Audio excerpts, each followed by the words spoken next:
So, magsasaing naman tayo ngayon. Ayan.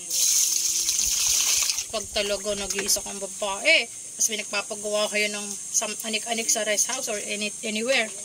Matik yan. Sa kusina ka talaga in charge. So, ito yung ating sinaing. Kailangan mong haluin mabuti yung bigas.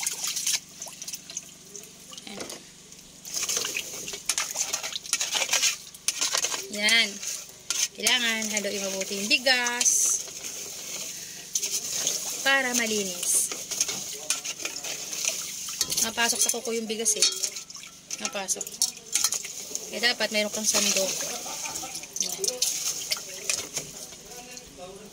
Tapos, sasahurin mo sa kamay kasi baka tatapon yung bigas.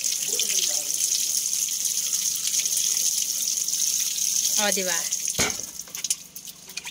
May isang hugas pa.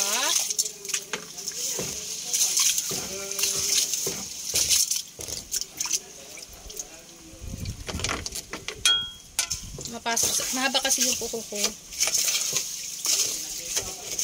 Yan. Nakapagsibak na ako ng kahoy. So, mayroon na akong panggatong. Ayan! Isasalang na natin siya. Ay, tubig pa pala. Excited. Ang tubig. Dapat hanggang okay na ito. Estimation. Yan. Bakit ng kaldero ko? Hindi alam lang namin to. Hindi ko kasi alam na dito kayo matutulog. Ganun kasi ako biglaan. Oh, wait lang.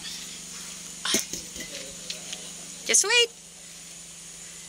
Tinanggal natin yung takore. Ayan o, takore.